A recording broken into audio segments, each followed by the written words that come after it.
All right.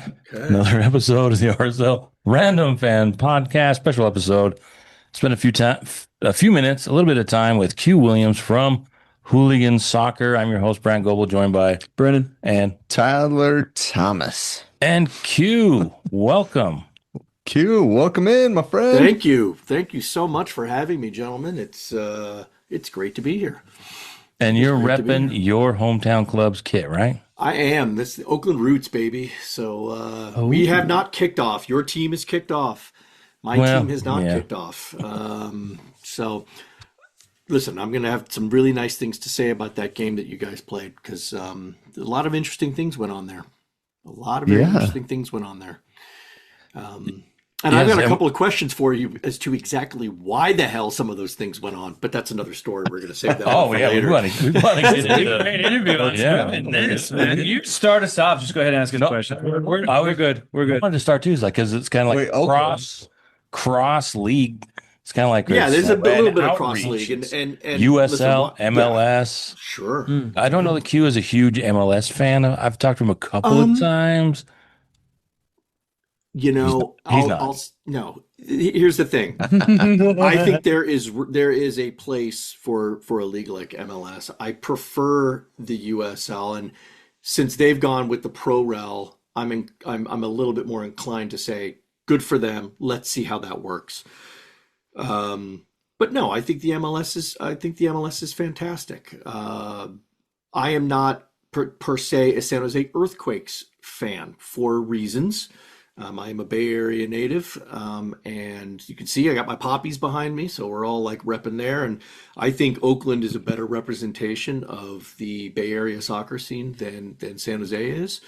Now that said, because I don't want to offend the San Jose Earthquakes press team, for whom I rely on my passes, I was actually supposed to go to the game on Saturday. They did give me a press pass. I was going to go and was hoping to catch a little bit of Werner's post-game interview.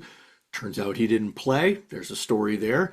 And but instead, I'm also a referee and an official, and I was doing a Northern California sectional quarterfinals match instead because for their high school soccer varsity boys. Very cool. They call Very cool. You got to go and do that.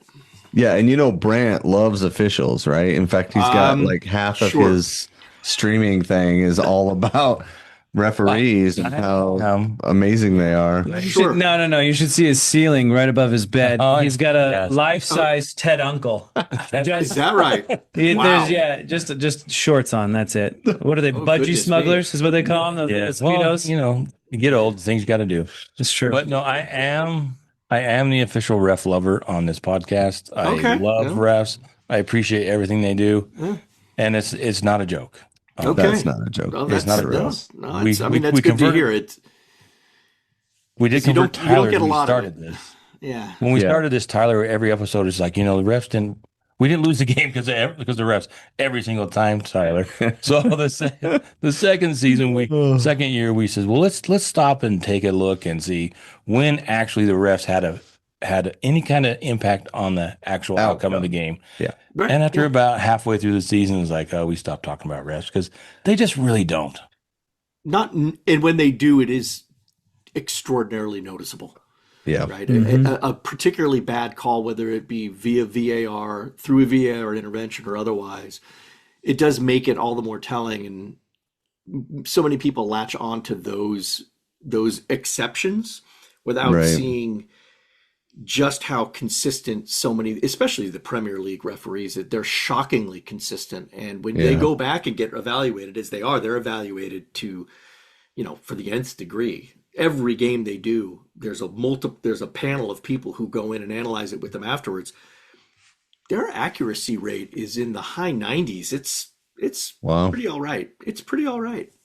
Mine, not in the high 90s, nowhere close.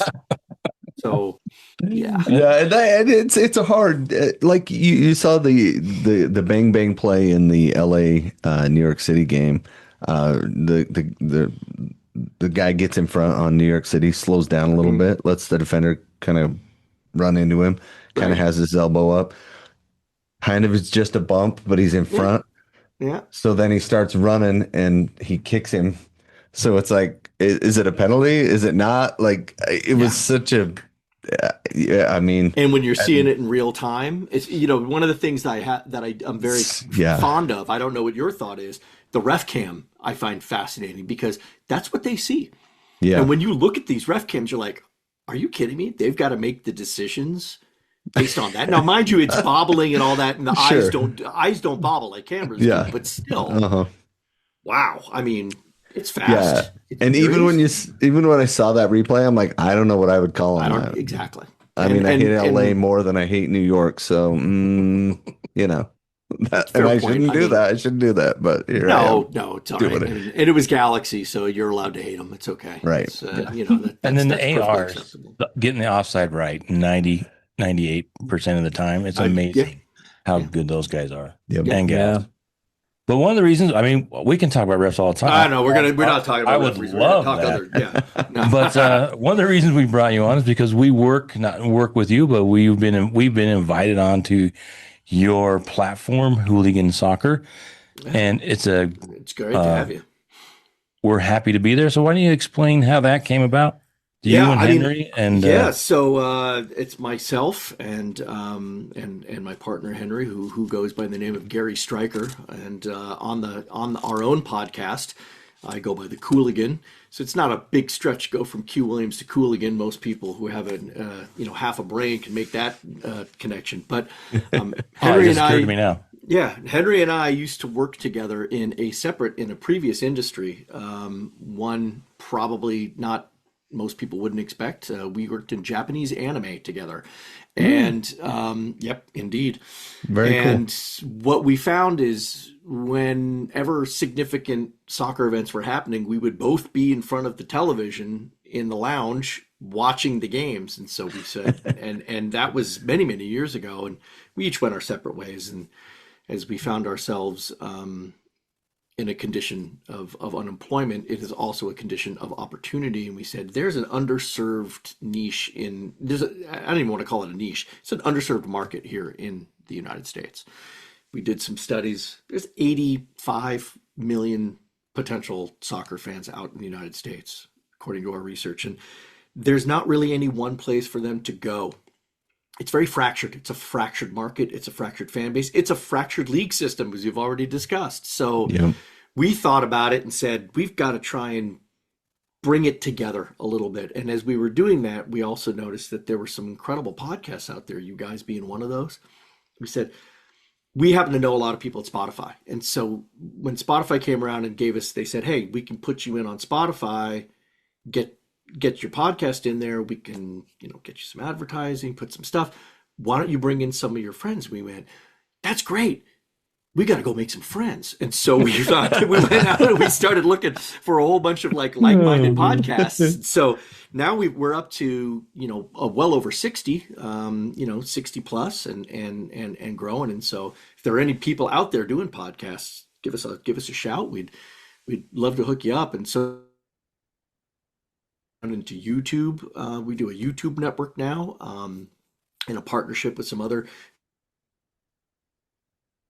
growing. It's been great, but really what it comes down to, it is about the soccer for us, right? Football, soccer. I use both words interchangeably. Henry's English, so he uses football and soccer interchangeably. We just like soccer because we tend to have an American audience, so we stick with that word. But it's that's what's been happening. And we do have a website, hooligan-soccer.com, and that's mostly where our news is based. You can go and find all the podcasts there, but we have a news room, and we publish, around 100 stories a month, sometimes a little less, sometimes a little more, on everything from Champions League to Premier League to MLS to USL, to La Liga, and Liga MX is our latest thing that we've been dipping into. Lots of great stuff happening down there that doesn't involve cartels firing rounds into soccer games, which, that's a disturbing trend. But yeah, no, it's we cover all that. So thanks for the intro, and now let's get back to RSL. Oh yeah. Well, just sticking on that national kind of scope. do you find it interesting that there's that many leagues in the US and MLS Next and USL and USL two? I don't even know the USL structure because I'm just so RSL focused, right? There's three in USL. There's the USL Championship, USL League One, and USL League Two, right? And then, but the League Two is weird because with MLS, there's MLS and then there's MLS Pro, which is essentially the equivalent. If you're looking at the pyramid structure, right? MLS sits at the top, and then in the second division, you've got the USL Championship. And then the third division is League One. And then the fourth division is League Two, which MLS Pro splintered off of League Two. Right? Gotcha. Now MLS Next? Which is also known as MLS Next. Oh, okay. Correct. Or MLS Next Pro, technically, yes. Next. Thank you for the correction. But that is, and MLS and USL are completely separate organizations. They have their own affiliation with US Soccer, and US Soccer grants it the Division One or Division Two labeling on its whim. Now, USL has gone and applied and received a top division ranking for their new USL top league. I'm not exactly sure what that is named, but wasn't a Premier? It was. It might have been Premier. I just remember not being incredibly creative, but and nor would it more emblematic in it. Yeah, they could have just taken the top 5 leagues in the world and combined all their names, like Bundesliga, Premier, and then Premier Serie. Serie. Yeah, why not? There you go. I think we got all 5 in there. You got to put an Al in front of it for like Al Nasser or something like that. Exactly. If Saudi they league. did that, they'd get the money. So that'd be exactly. Get the oil money. But now, and with USL, because they have so many clubs, it's not. I mean, while it is a closed system in some ways, you can move between them. For example, Oakland Roots started in League One, and then they moved up to Championship. Not through competition, though. They moved up because they're franchising, right? There was an opportunity to expand, and they received that. But they have decided to implement Pro-Rel, right? Promotion and relegation between all 4 of those leagues once their Premier League will start. They say 2027. I think that's highly optimistic. It's really realistically going to be 28. Only because there are stadium requirements, minimum size stadium requirements and other things, which a lot of these clubs can't do, right? Yeah, that's what I was thinking. All they have to do is throw a requirement or 2 in there, and it's like, well, you had the lowest amount of points, but you stayed in the Premiership there, my friend, Yeah. But isn't it like 10,000? It wasn't an astronomical. I believe it was a little higher than that, and it's either 12 or 15. I believe it was a little bit higher than 10. For example, I know that Rhode Island, who just finished their stadium, is below the threshold, which has got to be galling for them. Yikes. But then again, they did start that stadium design about 5-6 years ago, before this was even somebody's bright sparkly idea. So you can't really blame them. SoFi, they built SoFi Stadium, and it doesn't meet the World Cup parameters. Right.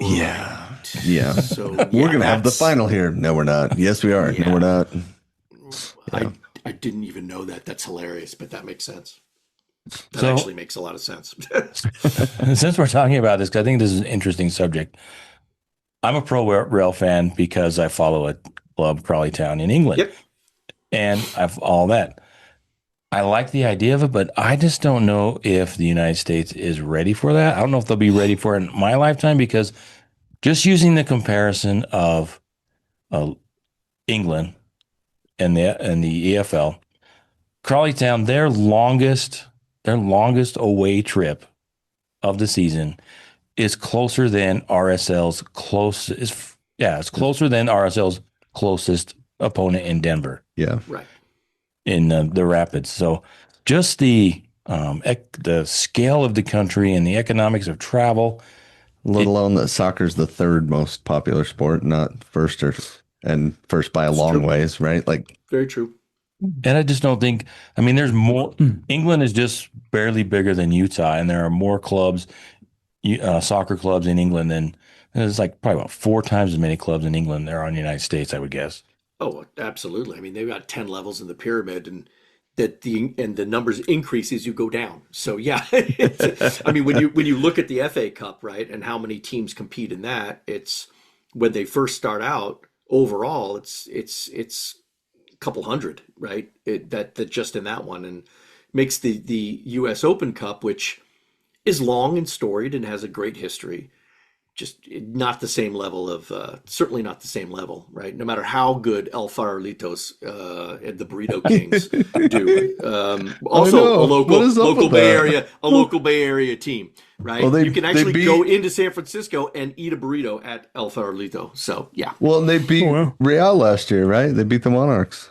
They did the second team though. It was the second team though. Not your first team. I mean, the Monarchs. Oh, sorry, the Monarchs, right? That is, but that's correct. Yeah. No, they're and they had, if I remember, there was an amazing video. There was one fan who drove from San Francisco to RSL and was standing on the away side, waving a flag the entire 90 minutes. He was the only guy there. Yeah. The only guy, a whole empty stadium. They kept showing him too, and I was like, doing his thing. What is happening? Yeah, I watched that game. That's fandom. That's fandom. Yeah, that team was impressive too. I was like, wow, they're playing like old men play. You know what I mean? Like because they are an old man team. Right? Yeah, but like anyway, yeah, they play in the SFSFL, right? So which is the oldest existing soccer league in the United States that has been continuously operating. It was started in 1904, 2 years before the San Francisco earthquake. Wow. And so, yeah, it's been around. That league has been around for a very long time. Yeah. Very cool. And so, the San Francisco Soccer Football League. Soccer Football League. SFSFL. Yes, I know. Love it. I love it. It's fantastic. Need to get some gear. Yeah, that'd be so sweet. I'd love to see the crest. It's a great and fun league, and they play in some really dodgy locations, but it's a blast. It's a blast. What are your thoughts on Pro Rel? You're on the USL side more. Geez. Listen, is it going to work? How's it going to work? I don't know, and I really think they're going to have to be careful with it. I'm a fan of it. I think it forces teams to do things that they might not normally do, right? You look at Kansas City; they're going to be my whipping boy on this show here because they weren't lay into them. Year. No, they weren't very good last year. Give it to them. Yep. Based on what I saw in the highlights against San Diego, they're really not going to be very good this year. They scrapped a ton of players off their team. Although admittedly fewer than you guys. It's one of the things I'm going to be talking about with you guys is wow, did you make some moves? Goodness me. And so teams shouldn't necessarily get to stick around 2-3 years being god awful and get away amen with it. To that. And also, listen, San Jose Earthquakes were the same way. I mean, they had the worst point total 2 years ago, right? And I remember when Bruce Arena came in and gave his initial press release, he says, yeah, well, we're really gonna, we're gonna go and improve, over last year. And I'm like, well, no shit, man. You were the worst team in the league last year with the lowest points total ever. You can't get any worse. Don't worry, they came to Real and brought 3 points home from Real Salt Lake. I still remember that game. It was so sad. Yeah. But it's anyway. But then they lose to St. Louis. But I mean that's fine, and that was St. Louis were good that night. So I like the idea of Pro Rel, and I think also the closed nature of the MLS system, it becomes a wealthy billionaires club, and I recognize the Premier League is like that. Don't get me wrong. I'm not looking at the USL through rose-tinted glasses. Money talks. It always does. But if you've actually got a proper system where every year you reward teams for doing good, it encourages teams to go out there, recruit smarter, recruit better. I do think the biggest problem that the USL is going to have, and this is something that concerns me, is the fact that the collective bargaining agreement that they have with their teams has expired. So when it comes to the players' explain rights, Yeah, so collective bargaining agreement was in place and was put in place back, I believe, in 2020 for USL, and it essentially established a baseline. Like, you can't pay players less than X. You can't have a training facility that doesn't have hot water. And I'm not kidding. Hot water in training facilities can be an issue. Or it allows for, it's like you have to guarantee contracts that at least go for a certain amount of time. So you can't just hire somebody for 2 months and then fire them. It's just, every league has this. The MLS has one too. They just standardized it. Got it. It's standardized agreements that you have. Almost every sports league has something like this. Well, they let theirs expire on December 31st. And here's the thing. So they started the renegotiation of the new collective bargaining agreement in the summer of 2024, and it expired in New Year's Eve 2025. That was 18 months of negotiations, never met at the middle. So they're now playing, and they're all the players in the USL Championship are playing with contracts that are not necessarily under this collective bargaining agreement. Is this a problem? It could be, because at any time the players union could just say, right, we're going to go on strike. Are they going to in a World Cup year? I don't think so. It would be such bad press. And I don't think that's going to happen. But I do think that the collective bargaining agreement needs to be agreed upon, especially because they're saying, hey, most of these players, they're not on full year contracts. They only have 9-month contracts. They don't even necessarily get health insurance. Housing isn't covered by all teams. There's no real established, baseline floor level stuff that's coming in. And some teams have incredible facilities. Oakland Roots, for example. I mean, their facilities are so good, the Australian national team is going to use it during the World Cup. I mean, that's a huge thing it's a huge thing for the city of Oakland. It's a huge thing for the Oakland Roots. But I don't think, I'm not sure that Loudoun has that, right? In Virginia. I mean, they can barely fit 3,000 people in their stadium. And that's not a diss on Loudoun. Our current Oakland Roots head coach came from Loudoun and brought a whole bunch of players from them there. So they're, who knows? I mean, it's like, or it's not like Birmingham City, right? Which plays in a 45,000 seat stadium, and that has full, the full training facilities. And can't make the Premier League. And we'll wait and see. Alabama, Birmingham would actually be one. Birmingham would be one of the cities that would qualify automatically. Yeah. Okay. Yes, not Birmingham City. Birmingham City can't make the Premier League. They can't make the have a Premier huge League stadium either, too. right? But that's a different story. It's Birmingham here, and it's Birmingham there. Right. Birmingham, So There's a difference. There is a subtle. Wow, that's incredible. Scintillating stuff. Yeah. So I have a question for you. Since you're such a huge USL fan, what is the level difference from MLS to USL? He's going to say none. No, I'm not going to say that because it's absolutely not true. No, there's a level difference. Well, how would you describe it? So, because it feels like for this pro rel to really survive, and it's obviously a little in a baby stage, and there's going to be growing pains, but the level needs to rise and be a little bit more equivalent to MLS. I think here's the thing, that most of the journeyman players that play in the USL, right? People who are living their life in this league, there's quite a few who are ex-MLS. There's quite a few who are international players that never quite made first tier, right? Top tier teams. There's quite a few international players who play for their national teams, from smaller Caribbean countries, countries like Puerto Rico, Trinidad, Tobago, Curacao.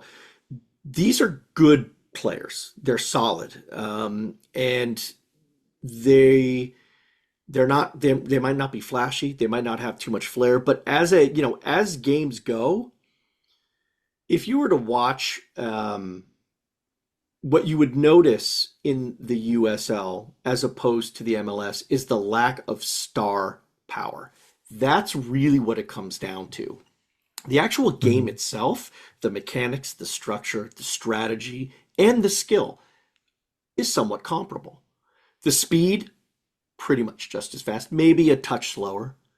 But I've seen games, I've seen games with the USL that are as exciting, as brilliant as anything that the MLS has offered in a Right. given week. So I'm not going to say it's exactly the same because it isn't, right? The MLS has bigger budgets. They can draw in players, right? The amount of money that RSL spent on transfers just this in this offseason, $12.4 million in transfers. That's bigger than the entire Oakland Roots budget, right? They're not Right, spending yeah. that much on their players. They don't have that much to spend. When you look at the transfer data, right? If you go to a place like Transfermarkt or any of the other sites out there and you look at transfer data, USL players aren't making the big bucks. They're not coming in. Their transfer fees are on freeze or they're just trades. There's no money exchanging hand for the USL players. With a few exceptions, there are some USL players that move up to MLS and get a little money gets kicked down to their club, right? Yeah, That happens. That happens occasionally. RSL's done it a couple times. Yeah. Yeah, but how often is it? Because I mean, it seems like the USL kind of has this shelter or this dome above it where only like one or two were able to kind of find the cracks and make it in MLS. It is true. It is infrequent, and very often you'll see the opposite happening where MLS teams farm down, right? And they put them on loan. The same way that top tier teams do this in Europe. They just loan out their players to get playing time, right? Because if you're sitting as a third string midfielder, right, for Chelsea, they want you playing. They don't want you sitting on the bench. Or Yeah, even, Chelsea's the they want perfect you to- example. Yeah, they want They own you everyone's they want you doing contract. something. Yeah. Yeah, and so why not? They'll just go ahead and do that. I'm trying to think on just how many USL players moved up. Believe it or not, I actually have this. Just give me a second, because I track all this stuff. It's interesting how all of the leagues can be interconnected because League Two, Crawley Town, I can think of 3 players that have come from the USL. One of them, they love Jeremy Kelly, and they would love, I think he's over in Rochester, or he's over back east. He was beloved. They would take him back in a minute. He was the one of the keys to their promotion season. He was just fantastic. But then you've got Kyle Scott, who couldn't do anything. He's back with Las Vegas. And Shola, he came in from somewhere, and he just could not break into the starting 11 with Crawley Town. And he's back in the USA. Tola, I think, was his first name, Shalomni or something like that. It's a great name, but I can't pronounce it. But it's interesting that Jeremy Kelly was drafted by the Crapids and actually played against RSL, but just couldn't make it at the level, and then found a home in USL, and then ended up in Crawley for a minute. Yeah. So Brennan, to answer your question, 3 players this year have made the move up, and one of which is actually a big name. Taylor Carrera went from Tulsa to Kansas City, and Taylor was significant because he was one of the biggest. He was the top scorer, well, not the top scorer in the USL, but in the top 5 forwards. And then Brooks Thompson from Lexington moved over to Dallas. And then Finn Sundstrom from North Carolina, who dissolved at the end of last year. They just basically eliminated their team, got drafted by Philadelphia. He's a center back. So young kid too. He's only 19. So they're looking at him for long-term development. But yeah, that's the 3 that happened this year. RSL had Kevin Lambert, who was the USL Defensive Player of the Year. We had him for two seasons, and it just didn't work out here. We had him for 2 games, really. It's the only he really had it. We thought he was something, but he just didn't clash with something happens with the coaches didn't rate him. And Well, he was also on the Jamaican national team too, Yeah. which is crazy. But yeah, like you were saying, USL makes happens, that. Right, that happens sometimes, right? It's about fit. It's not even about, so. But yeah, I think, put it to wrap up a long answer to a short question. There's a gap between the USL and the MLS, but it is not it's not an insurmountable gap. And I think that with the right type of approach and then some smart investing, you would see that quality gap shortened rather significantly. Yeah, especially if they keep their standards. That's obviously going to help grow the clubs. Yeah. So where's that money going to come from, though? Where's that money going to help? And I don't know. I'm not going to get it. I'm not going to get into that speculation because it ain't coming from me. You get a billionaire, and you get a billionaire. Oh man, So much. That's the thing that not to belabor the point, but on the promotion relegation, the thing that would worry me is that the infrastructure just isn't there. Oh yeah, because juniors coming up over in England, they don't pay to be in the academies. They get paid to be in an academy. Right. So it's a whole different. And that's what worries me with that. I see the system collapsing just like the 70s leagues and, like New York Cosmos that, like that kind of thing. And I'm like, it's trying to run before you can crawl. But, which is why, it works out. which is why I think their optimism on 2027 is misguided. Yeah. They're not going to be ready. Yeah. They're not going to be ready. Here's another thing that I did some research once. Is this a question or are you just stating? No, I think it goes to the point of promotion relegation. Oh, okay. People talk about There we go. this being a closed system and how much better the promotion relegation system is. But if you actually go and look from the inception of the Premier League, which was a few years before actually the inception of Major League Soccer, Major League Soccer has had more diverse champions than any other league in the world. Yeah, that's not really that important though. Isn't it though? I mean, No, because If you want to keep your fan base engaged, I think it is. how many teams were stagnant most of those years? well, there's still more of It's an like- opportunity for your club to win. The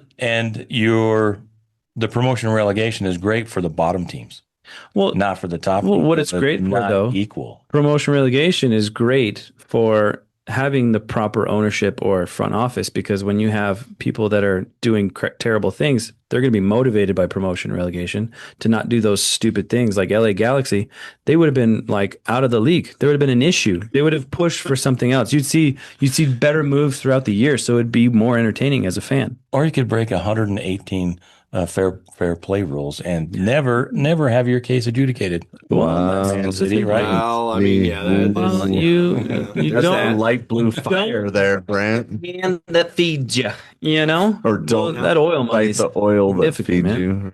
you. that's true. Yeah, you got to watch out for that. A lot of hush money. Yeah, I'm into kind of that. over this whole like snubby, like, oh, I don't want promotion relegation. It's like, dude, just let it happen, man. Brant, Do it. just let it happen. Quit being a baby.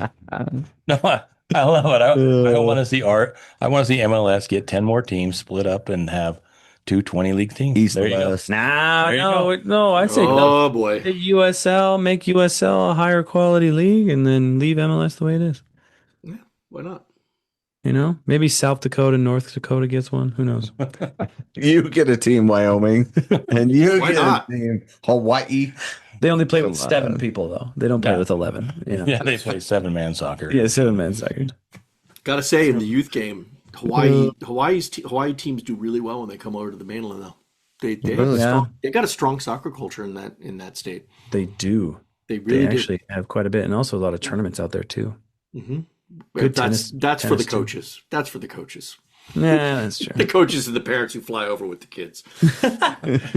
Oh man, Good excuse to get to the islands. So you mentioned you wanted to talk about Real Salt Lake with us. I So do want to talk about let's Real hear Salt about Lake it. because what in the holy hell was that lineup? Oh, it's starting 11. Oh, dude. Okay, let's talk problems here. So there must be instead of an actual practice, there must have been a UFC event where everybody was in an octagon, and then everybody had to practice together in the octagon because Okay. 3 people in the exact same practice get injured to where they can't Thursday. play.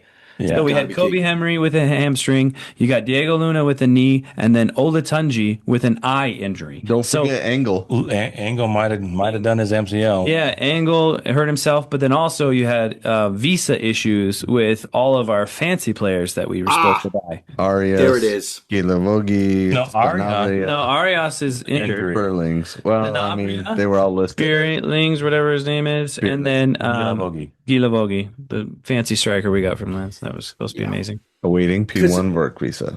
So just 9 possible starters, probable starters. Emeka Anelli, who Tweaked his knee. tweaked his knee, has had trouble all offseason. So 9 possible starters, not there. So we went down to the high school, grabbed did. 3 teenagers, Yes, you did. Yeah. threw them in there, and they kind of got under the skin of Vancouver. It was really fun to see. And to be fair, Luka Moisa has been practicing with the team since last year. Like, he was one of the people that they would be like, all right, you try to be the other team, like the scout team. He was that guy. But he was in practice a lot. We were at practice and we saw him being the practice guy. I got to chat with him it was Friday. But Thursday or Friday. he's kind of slight of frame. Yeah, he looked like he was 17 going on 11. And I'm like, are you, you're going to be starting in Major League Soccer? And there he was. I did ask him if he was going to stick in a tackle on Mueller, and he just kind of, no. But he held his own. It was fun to watch. I mean, the outcome was kind of inevitable. Because I will say this, I didn't get to watch the game live, right? So I had to watch it. I had to watch it on delay because I was doing some other things on the Saturday, and I was impressed when I saw. I didn't even realize there was, because I went to go and say, "Ooh, how many of those really expensive RSL signings started?" Nope. What the? And then the expletive started flowing because I was like, "Are you kidding me? You spent $12.5 million on transfers and none of them started." And started all your academy kids, right? And I knew that had to be a story there, because then I'm hearing the comments said, "Yeah, well, it's a younger lineup." I'm like, younger? I mean, come on, man! Like, they just saved themselves a fortune in razors because none of these kids are shaving. I mean, this is absolutely killing me. Well, Zach Booth was in the academy, and he did come back after spending a few years in Europe. That's so true. That's true. And apparently he didn't more. have any visa issues because, I mean, everybody loves Rotterdam. So let's bring him back, right? Yeah, fine. There you go. Well, the chaperone costs were extraordinary. Right. That was through the roof. That's true. Astronomical. But yeah, I was looking at it, and all things considered, to field a team, no disrespect of mostly academy graduates and second stringers, and to go up against the Vancouver Whitecaps who won, who reached the finals of the MLS Cup, who are the current Canadian champions, who and made almost it into won the finals. The cup. Right, and almost won it, and made it. Admittedly, was a disaster against Cruz Azul in the CONCACAF Champions Cup. I mean, this is Vancouver. All of their troubles aside, and whether they'll be around next year, regardless, that is a hell of a strong team, and y'all brought it. I mean, the goal that they scored had an unfortunate bounce, right? It just it went off. Booty. It went off Yedlin's ass, and it went right to AZ, and AZ just he hits that shot 8 times out of 10. It's going nowhere, and that one just happened to scroll right through all of those bodies and into the side netting. Y'all did good. I mean, kudos to RSL on showing up and really bringing it to them. And we even scored. And it was really hard to there was prove that. And it wasn't offside. There wasn't a great angle. Did they actually show the VAR? They showed it like 3 or 4 minutes later. Okay. They showed that the pass before he was off. But you could barely tell because the cut there's no cut of grass, first of all, because it's carpet. Because it's turf. And then there's, you know what I mean? So you couldn't really tell that Catranas was off, but he was called off. So if they didn't call him off, it would have stood, I think. That's correct. And I because I did notice that who was the Piol, right? Was that Piol got on the end of it. Piol, I mean, it was the pass came in, his finish was clean. I was like, damn. Yeah. And then because I knew that he wasn't offside when he scored, I said, why'd they call? I must have been, as I knew that it had to be on that initial pass. So yeah. But that pass from Luka Moisa was just sublime. Right? That was spot on. Right to the foot of Catranas. And he was doing that all night. And really probably the standout kid was Hezarkhani. He played the first half. He was just holding up the ball. He was just nails in that midfield. They really had him frustrated. Yeah, and it was just a really, again, such a good showing. And I think that regardless of the fact that you walked out of there with no points, y'all got to be feeling good, though. I mean, this is the type of steeliness that you want to see from your youngsters, because now you can always go back to them and you keep them in the training rotations and you keep all of those rich guys coming in, keep them honest, make them work for it, right? Because you've got skill and you've got talent there in that youth group. And that's That's fantastic. That's what we've been known for. We've been known for always having those young guys that are incredibly talented and then sending them off and stuff. Well, you have a Or you have a sit 'em on the residential bench. academy. You do have a residential academy, which is different than a lot of other academies, right? So you can do that. Yeah. Yeah, we can pluck them out whenever we want. Yeah. I, I do think that the Pablo haters kind of enjoyed this game, though. They kind of talked about how Pablo can't seem to organize or see things a little bit farther in the future. So like these visa issues and these practices, they were really we've had issues with practice. Like we've had injuries quite a lot. Like last year we had injuries in practice. Previous year we did the same thing. Um, I think overall RSL needs to find a better way to practice and think of what we have to do, which is put our players in on the Because starting the 11. games are what matter. Like I hate to say that. I say that all the time. Practice is cool, but it matters how we play in the game more than matters what you play in practice.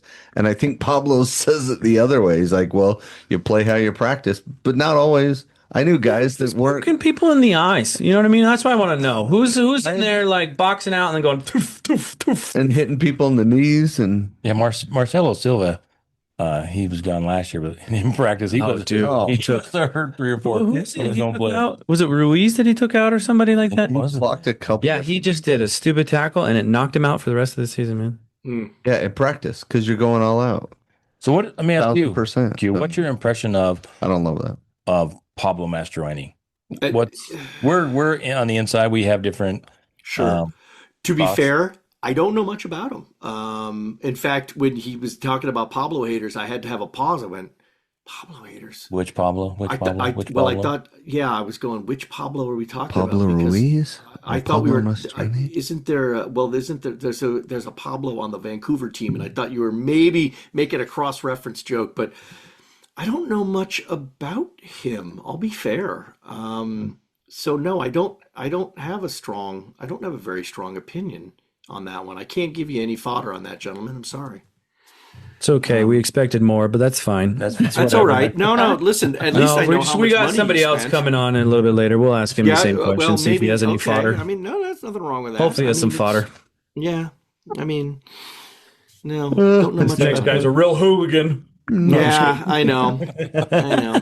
There's only so much that I can that there's only that there are depths to which even my knowledge will not sink, and that is on Pablo. So There you go. Well, that's good. readily admit that. We're too deep in it, man. We're too deep. We expect everybody to know everything we know, That's That's okay. true. That's all right. or pay attention as much as we pay attention.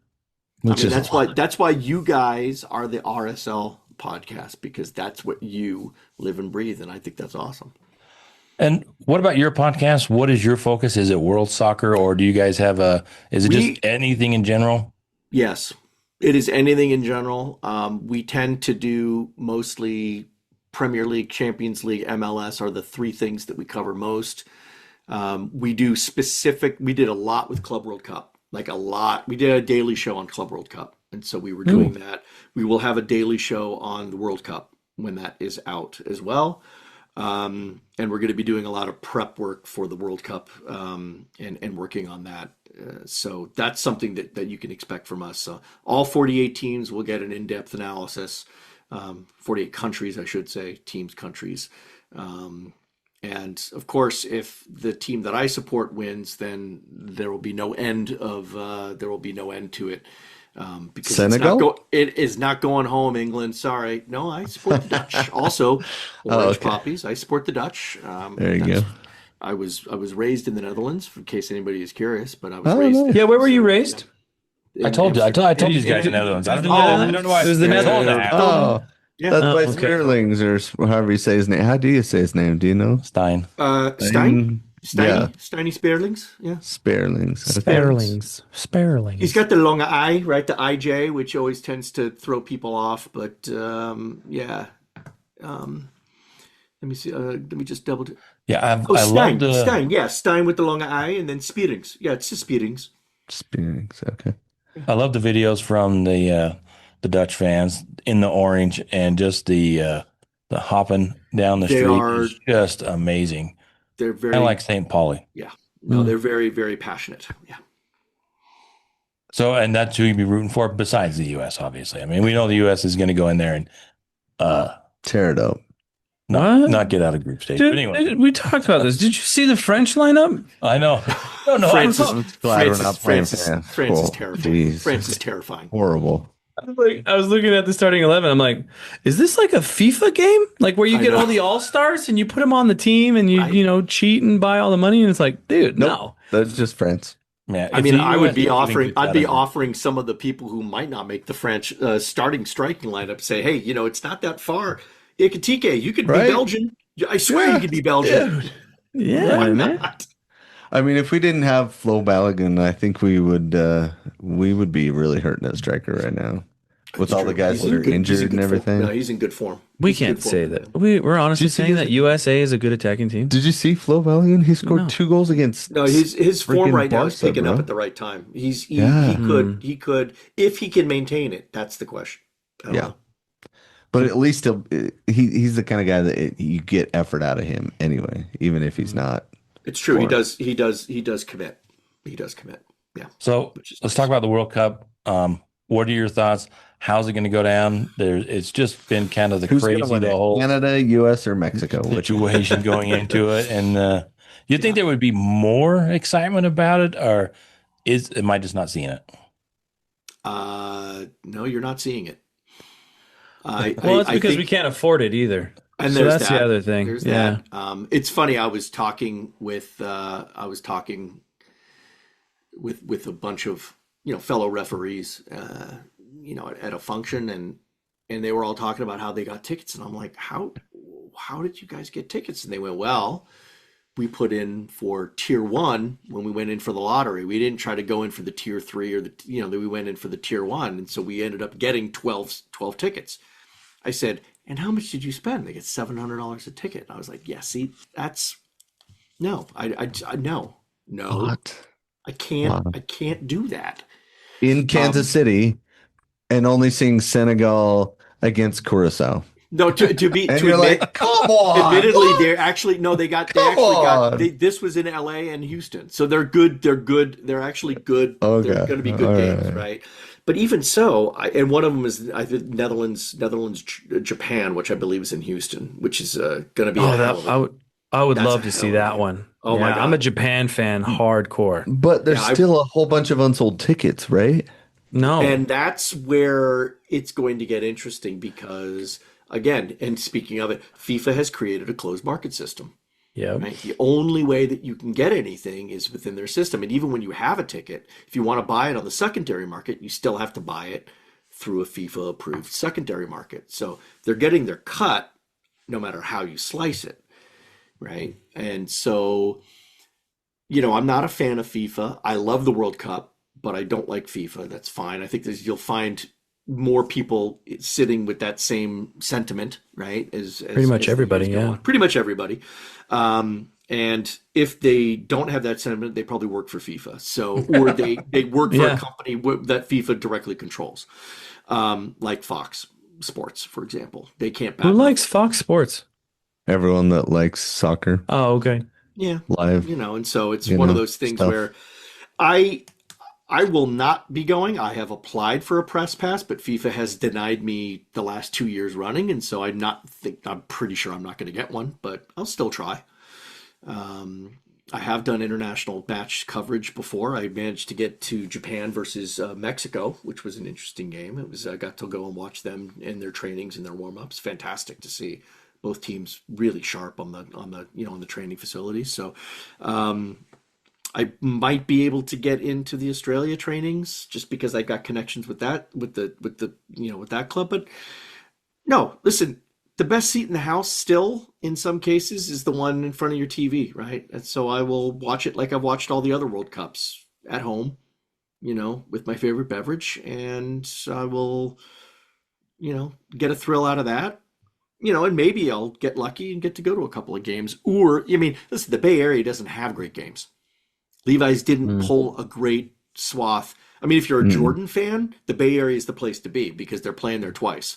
So, like my mail carrier, he's Jordanian and he is stoked. Oh, Like, yeah. he That dropped off guy. a letter to my house and was like, Jordan! Because he's like, yeah, he was so excited. And I'm like, good, I'm glad. But He's like, I Seattle got my got a better tickets. draw. Seattle got a better draw, right? Yeah. Of course, And LA, you know? so I think, what I hope for is I just hope that there's no outside drama that happens in the World Cup, right? I just want the drama to stay on the pitch. Leave it on the pitch. Yeah. Let's not have any other shenanigans. Yeah. And ultimately, I know this. The seats will get sold somehow. The bodies will get in there. It will happen. They might have to, like the Club World Cup, if you waited, like I waited until the day before. I happened to be in Nashville or outside of Nashville, right? At the MLS Next youth tournament. And I just waited until the day before and got a ticket for I think $14 to go to go and watch the LAFC L'Esperance de Tunis game. And it was a great game. It was an absolutely fantastic game. And I had great seats, 13 rows right behind the goal. Ironically, I was with all the Club Leon fans who had bought their tickets ahead of time before they got eliminated. So I was in a whole area of green and white, all of them wearing FIFA shirts. It was wonderful. I felt like I was among my people. I was like, "Oh my God, you guys are the best." Port LFC had the next section over, and they were all in their black and gold, but they were all very friendly to each other because there were no hard feelings. They knew that it wasn't LAFC's fault. But if you're willing to wait and you're in proximity, you should be able to pick up cheap tickets. It'll happen because they are using the dynamic pricing, and so the market will eventually prevail. And they're going to want to fill seats, so they're just going to drop everything down at some point. Especially in Kansas City. Especially with games including Curacao in them. I'm just calling that. That's my I understand. He's gone hard. But I'll also say this. Kansas City sucks, and it's amazing Curacao made the World Cup, but they don't have any people that are the population.